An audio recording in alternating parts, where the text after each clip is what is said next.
Hello, my friend, and welcome. This is the Back to Me podcast, and I am Heather, and I am super excited that you are here. And I just want to let you know that you're going to hear some tips and some tricks, some ideas, all to help you live your happiest and healthiest life. It is called Back to Me because when you are taking care of yourself, then you can take better care of others. And my goal is to make the world a better place. This is Wellness Your Way. I am really happy that you're here. Your true self is waiting. So it is time to step up and thrive. Hello, my friend. Welcome to the Back to Me podcast. And of course, I am Heather, and we're going to talk about some awesome things today to help you be better at being you. Really, I think that's a pretty good goal to have. And today I'm talking to Angel Luk, and registered dietitian, which I finally got spelled right. Angel, welcome. I'm so nice to see you. So nice to meet you. Thank you for having me, Heather. Likewise, it's a pleasure to be here. Yeah, and we are going to talk about food. And the thing that popped into my head was, I don't remember, like, this was probably in the 70s, you know, they had those little cartoons for kids that was like, you are what you eat, and with this dancing carrot. Yeah. I'm like, I don't think I'm a carrot, but they did it in a way that I could understand. But before we get into that, what led you to go into being a registered dietitian? I'm always super curious why people end up where they are. Yeah, for me, I know it's different for everyone, but for me, it was the high school. I knew right then and there that I wanted a career with something related to food because the way that I grew up, sometimes life was a bit hard as an immigrant family, and I just wanted a career where, as much as possible, my career would touch people from all walks of life to help them live as fully and as healthfully as they could. And so where I'm from, there weren't that many choices related to food. It was either become a home economics teacher or you become a dietitian. I loved both. So when I went to university, it was the same faculty, and I just kind of followed where my grades and my abilities took me. That's awesome. It's like, yeah, I remember home ec. Do they still cook? Do they still have home ec? I don't even know. Where I'm from, they do. Yeah. That's awesome. Because I remember learning to cook dinners and sew and all these things. And I remember them trying to teach us nutrition, but I don't find it was practical from a working person. Like back then, it was like the teachings were someone who had time to, do major meals all the time, with family dinners, which is really not relevant right now. So I can remember when I first started recognizing that the food that I was eating wasn't really supporting me. But it's an interesting transition to try and go from the way you've always been to something better, for lack of a better way to describe it. So I know I don't usually say the website to the end, but I like the name of your website, foodmysteries.com. And so when you're helping people, I guess you're helping them navigate that new way of feeding themselves, right? Yeah, because so many people, like I've been a dietitian for over 12 years now. And I think most people think that what I do for a living is primarily focus on what people are choosing. Huh. But I like to think of myself more as a pattern recognizer or a data analyzer, because what I'm really trying to help people focus in on is observing and being mindful of what their habits are and what leads them to make the choices that they make. Because a lot of the times, what we choose to put on the table is not truly so simple. It has to do with a wide range of factors, including what kind of life stress are we trying to manage? What kind of social circumstances are we living in? Is there financial insecurity to consider? And perhaps difficult family dynamics where you're trying to please everybody. And when it comes to meals, that's multiple times a day, not including school-age children and their snacks. So we're really just trying to give some grace where I think often it's missing for people who struggle with their own eating behaviors, and not just focusing on what, but rather what led you to certain decisions. And let's see if we can improve those factors as well. Right, and it's true, you tend to always eat I'm thinking, you tend to always eat the same things. I think partly because it's just easier than trying to think of something new, right? And those patterns develop. So, we have Pizza Friday Mm, yeah. because Yeah. I really love pizza, but at the same time, I'm feeling lately, I was like, I don't think that white flour is serving me right now. So how do I adjust that? And it's when there's more than one person involved, the conversations that have to happen are so interesting and, like you said, pleasing everybody.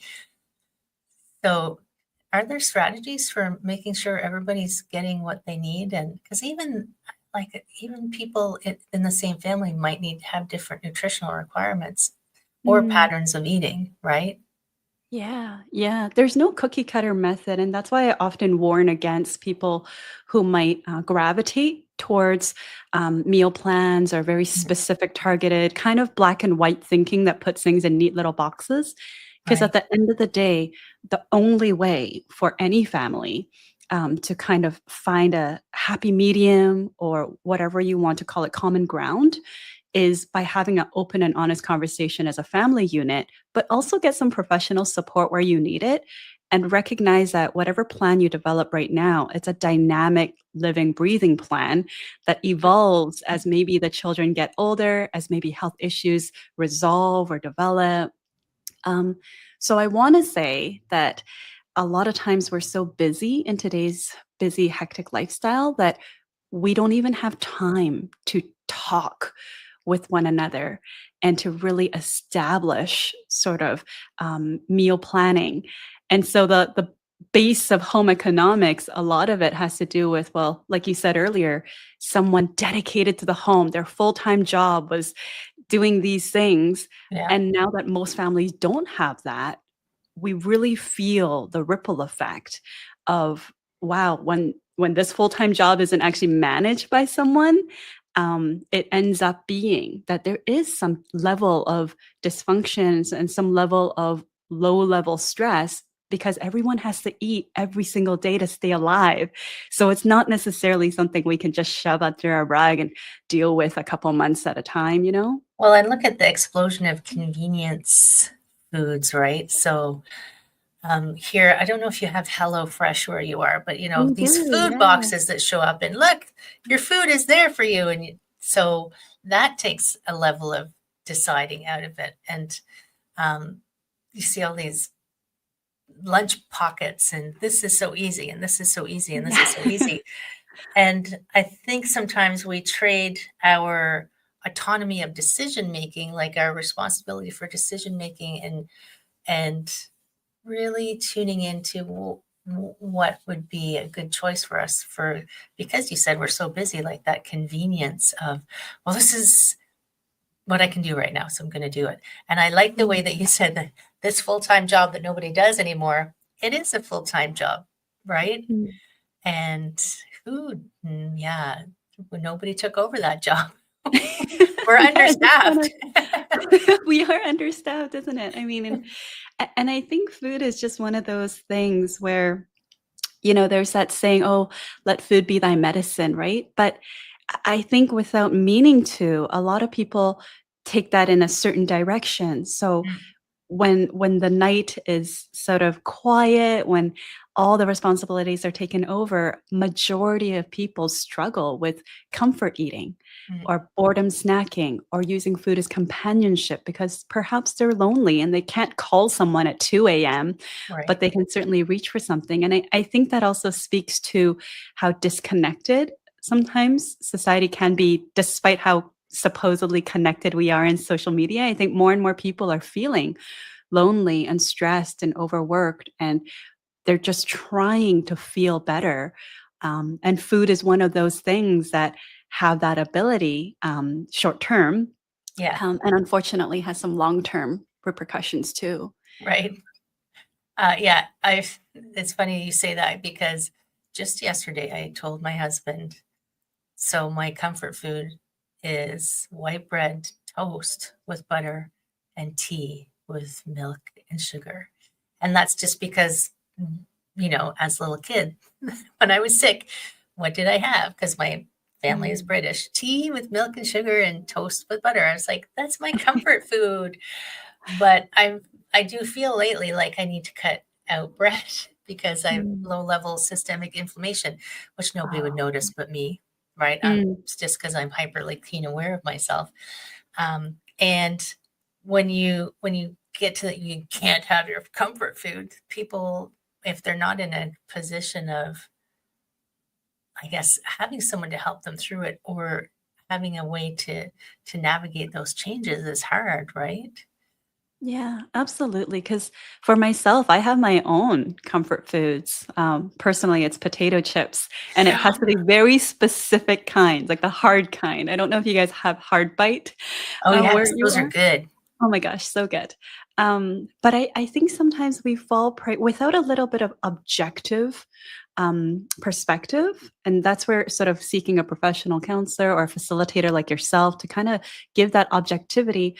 It, it's really our bodies are and our brains are quite quick to certain things like black and white thinking or negative self-talk, and things that lead us to have a lower self-esteem.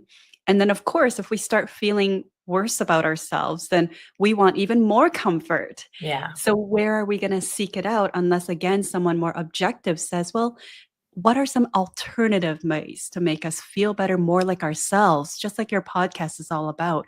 How do I feel like I'm going back to me and who I am when I'm in a healthful state without necessarily all the time using the same tool? right. Because food can be a tool, just if it's the only one, then that's where issues arise. Yeah, and I talked to somebody recently about, um, the reasons we eat certain foods, and it was just so interesting, like, to see, like, sometimes we don't ever examine, like, why do I go to chocolate at this time or at that time? And excuse me, and sometimes it can go too far the other direction as well. Like, I know someone who counts every single one of her macros on a daily basis.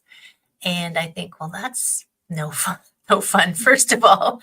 And I guess physically, I guess her body gets the right chemical numbers of this and that, but I feel like food is more than that.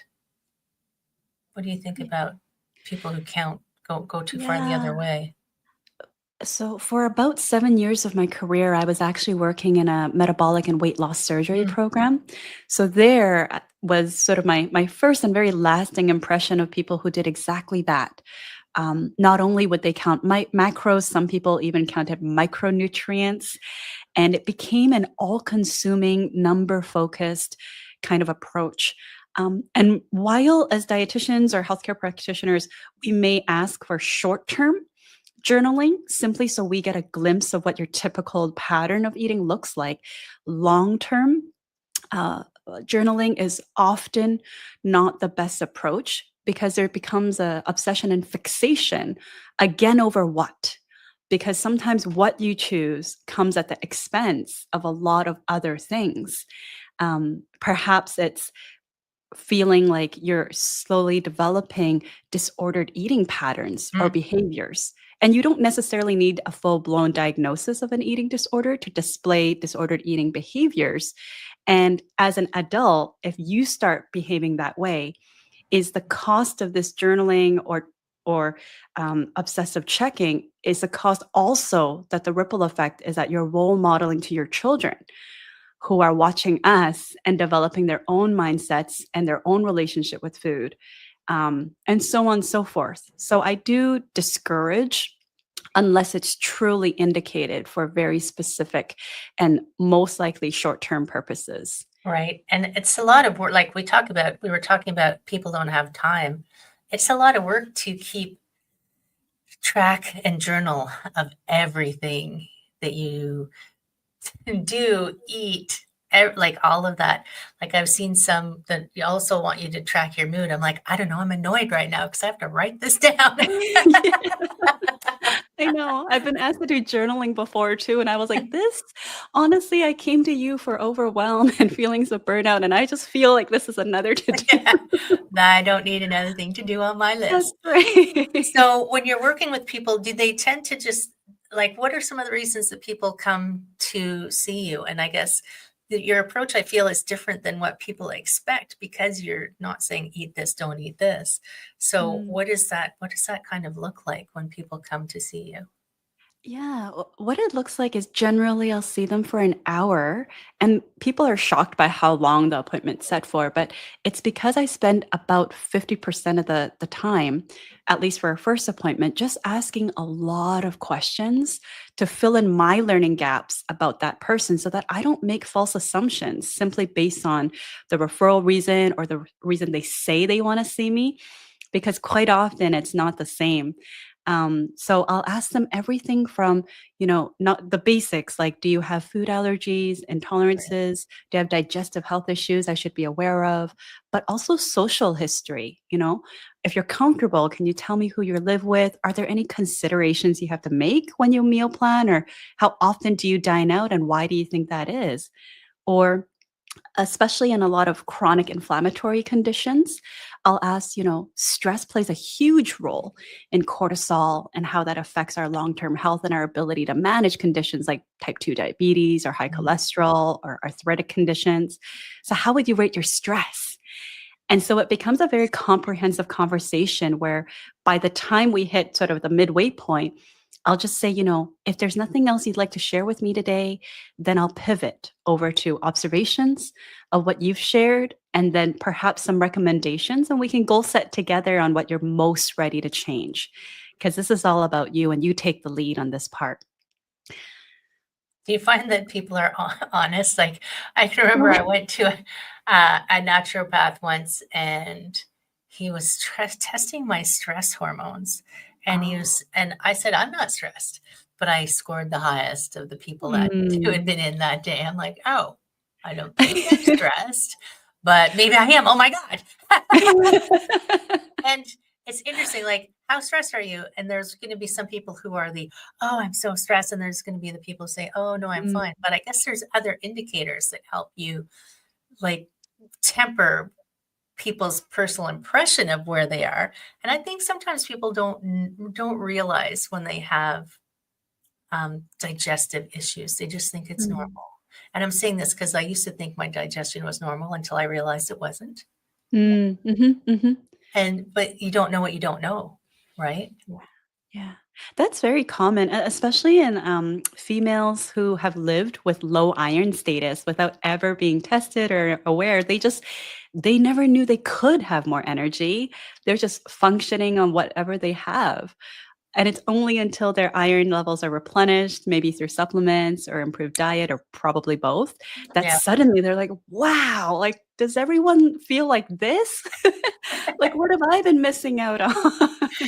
I remember that because I don't drink coffee, and because I just never liked the taste. And one day I had a matcha, and because I didn't really have anything that had caffeine in it for years and years and years, I was like, "Wow, is this why people drink coffee?" It's like I better not have this very often because the matcha just made me all crazy.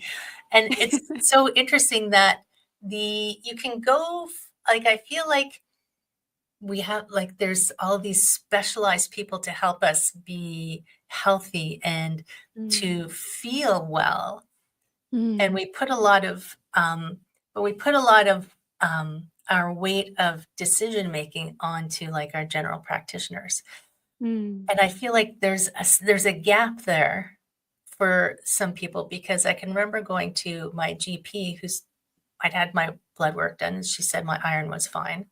mhm, And I had that same blood work sent to my naturopath, and he said, "Well, your iron has dropped because you just reminded me when you talked about iron." In mm, her parameters, I was fine. In his, I was mhm. sliding in the wrong direction. So Right. that gap of if I didn't go to him, I would have just thought, like you said, "Oh, I'm just tired." I'm just Yeah. tired, instead of taking some action for my iron levels. Mhm. And I think it would be so amazing if everyone used all these multiple modalities to Mm. really, like, not in an overwhelming way, but just to help navigate being healthy physically. Like, physical health is one of those things that when you don't have it, it messes up everything, right? It messes up Mm. all the rest of the things in your life. Do you like, I can't remember, where are you located? Vancouver, British Columbia in What? Canada. I'm in Toronto. Oh, really? Yeah, Lovely. that's why we both have hard bites and Hello Fresh. Yes, I was gonna say. Yeah, I'm over in the other big city, Toronto. Um, Nice, and nice. like, I feel like our medical system, and probably in the US, like, they're not really integrated Mm. really well. Yeah, I think like today, where I'm from at least, like there's a lot of GP, nurse practitioner burnout. Their demands for their time are so pressing, and there's so few of them that it's almost unreasonable. If I take an objective lens, I think it's unreasonable to believe that they can be an expert in every single parameter and do a thorough job. That's just humanly impossible. Yeah, Um, and nor are they trying to be, but I think sometimes there's that subconscious desire for them to be more thorough and have more time. So, at least where I'm from, I'm seeing a trend in primary care and network setups so that those providers can refer out to allied health, counseling services, dietitian services, or whatever services, so that the person who's in need does get the quality of care they need and the time of day that they need. Um, that's but so I think, no matter who you see, if we choose a listen first approach and we try to convey that we really want to learn and recognize the person as part of the healthcare team to solve these issues together, I think it alludes back to your earlier question of, do people tell us the truth? I think in any conversation, people only tell the truth if they feel safe enough right, to tell the truth. And people usually only feel safe if they deeply feel that you're inquisitive and you're curious and you're not just going to pull out a prescription pad and write things before getting the full story. right. Yeah, I've been there. Yeah. Yeah. That was my allergy doctor. Oh no. It's like, I'm like, he didn't even look at me. He just looked at my arm, when they do the pricks up and Yes, down yeah, the arm. I'm like, hello. So, yeah. um, so, so do you do people online as well? Or is it, yeah, you see people online? Yeah, I've seen people virtually, mostly through Zoom because now after COVID, um, most people enjoy that more rather than taking a lot of hours off of work to Right. go to an To in-person. travel. We Yeah. become so travel averse, and yet we want to see people. Yes, It's yes. very funny. But it is, I have found, like, for roles that don't require that physical location, Mm, has expanded people's ability to access so many things that are so helpful. And I think that's a spectacular part of it all. And mm, when you're helping people, I find it super interesting that, and maybe it's because the dietitian that I saw was telling me to eat more meat at the time. mm, It's like, you are just kind of looking at that whole person. I love that holistic view of, like, why are you eating that? As well as, is that am I saying this right? As well as, is that the best thing to be mm, putting into your mhm. body right now? Yeah, yeah. 'Cause I like sometimes I joke with my husband. Sometimes I say, if I could go all the way back to like 12 years ago when I was a fresh grad and I said all those things, I would pay money back to the people I saw for a chance to do it all over again. Every And step along the road yeah. just builds the path, right? That's right, that's right, and so he said, "Well, you just keep your eyes focused, pay it forward, whatever education you've been blessed with, you know?" right? try to do better. And I know you have a program coming up as well that's for something new. Well, it's not but it's a new program coming up as well. Yeah, yeah. I think it's called Team VIP Moms. And so my mom actually passed away before I had a chance to be a mom. And so it's always been a project or a thought of mine to say, she was a young mom and she had 3 kids, and supports were hard to come by as an Asian immigrant family to Vancouver. And that kind of sat with me.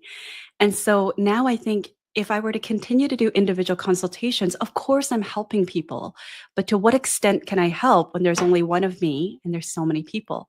Right. So I'm gravitating towards more group education, setting up a membership so that tired moms, whatever time of day it is, if they're up all night feeding their children, they can still go learn something, watch a recording, have a chuckle in, the membership portal with other moms. And so I'm hyper focusing on helping moms that have a child from 0 to 1 year old, because there's so much change during that time. And I'm Yes. really hoping to take a part of, your approach to caring. It's that filling up the mom so that they can overflow into their child rather than run dry and empty to the ground. And then what? And then both Right. suffer. Yeah, I remember when my sister had her first child. Oh my goodness. My mom would have to go over. Luckily, she had my mom and just help her out so that she could even like take a shower or take a nap, Yeah. because it's so much. Babies are work, like they're little people. We're Yeah. very demanding. Yes, and And ever changing. it can be lonely, right? Yeah. And overwhelming with all of this new stuff. So having that like group and the support would be so amazing. Yeah. Yeah. I think loneliness is something I personally encountered as well. And it's a very awkward loneliness, at least it was for me, because I felt like I've never been more accompanied. I've never had someone stick to me 24 hours, and yet I feel nothing but loneliness. This person doesn't talk to you. They just demand, demand, demand. Yes, it's kind of a one-sided. Right? I just Yeah. remember a mom saying at one point, I wanted to get dressed and go and talk to actual grown-ups and have grown-up conversations, not in your sweatpants all day. Yes. Yes. So it is a thing. And we used to say, and it's probably still true, it takes a village to raise a child.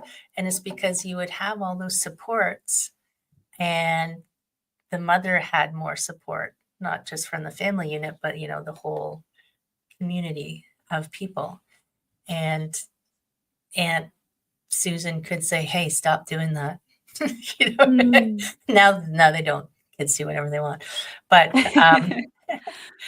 but I think that having, like, do you have any plans to have for not just the new moms, like for grown-ups or Oh, yeah. teenagers or Yeah, I mean, people who just want some help? definitely. So on my website, thefoodmysteries.com, like I have free downloadable resources geared towards adults, so definitely 18 plus, to help them with their common struggles there. For adolescents and whatnot, like I used to actually also be a sports dietitian for adolescent athletes Wow. and adult athletes at the Richmond Olympic Oval.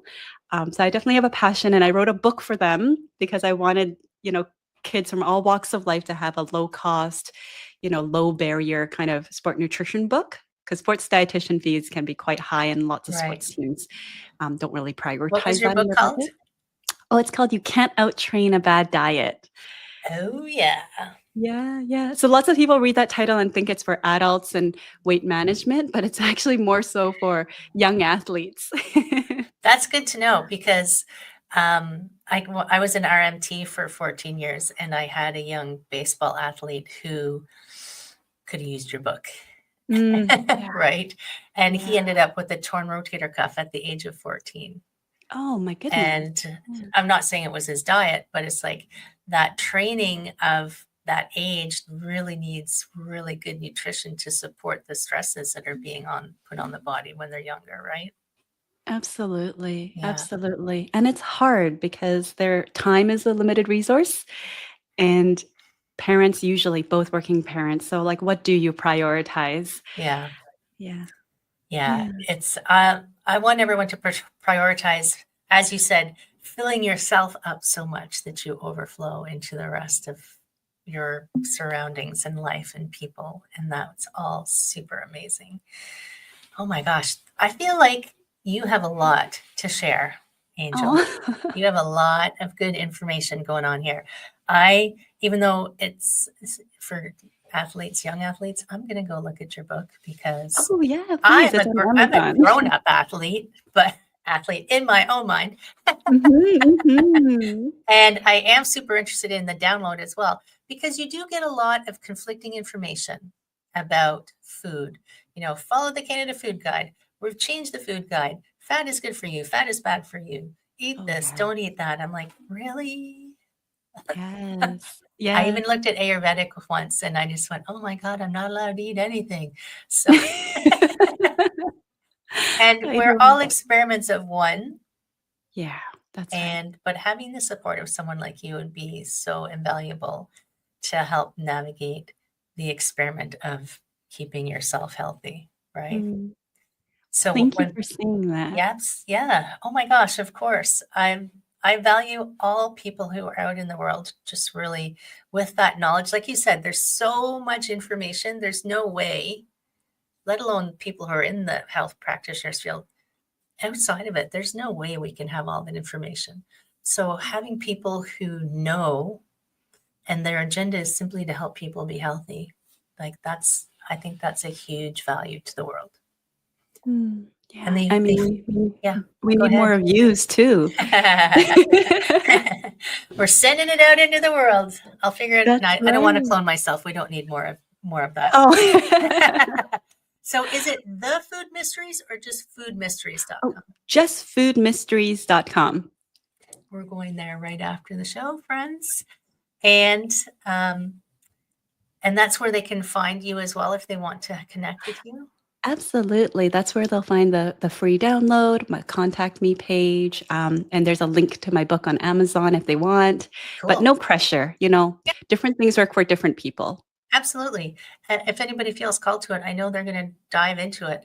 And then before we head off into the land of the interwebs, do you have a final word of wisdom for us? I would just say you're awesome at being you. Do your best to just focus on what makes you be the fullest person you can be. And if we spend a little bit more time being mindful of how we're feeling and what will make us the best us and a little less time comparing, then I think mental wellness leads into physical wellness. And hopefully you'll feel healthier from the inside out. Amazing. I love it. So true. All truth bombs dropping right here, friends. Mm. So, Angel, thank you so much for coming and sharing your knowledge and for being out into the world, helping people feel better. Friends, if you know someone who needs to know a little tweak maybe of how they're eating or what they're eating or why they're eating or how they're feeling or just need some navigation, send this podcast to them. Give Angel a ring. She'd be happy to help you. And definitely check out the book and the download because that'll be cool. And for the new moms out there, those babies, they'll be happy if you feed them better, right? Thank you, my friends. Thank you, Angel. Have an amazing week. Take care. See you soon. Hello, my friend. I hope you enjoyed that episode. And if you found it useful and you're like me and you want to help others, please share this, comment, like, subscribe, all of those things that will help this podcast to be found by more people. And if you found it useful, there's a chance that someone else will find it useful as well. If you ever have any questions, I am here to answer your questions. I would love to help you. My direct email address is info@heatherstewart.coach. You can also find me at heatherstewart.coach. And if you go over to my website, you will find copies of the podcast. You'll find the link to my Instagram and my Facebook. And I do have a personal request because I do want to help as many people as I can with these podcasts. So if you could give me a review, and my friend, I would love if you gave me a good one. If you could share this, if you could send it out into the world, I would truly appreciate it. I hope that you have an amazing day. I hope that you are finding your way back to wellness by getting back to me. Take care, my friend. Be well, and we will see you again next time.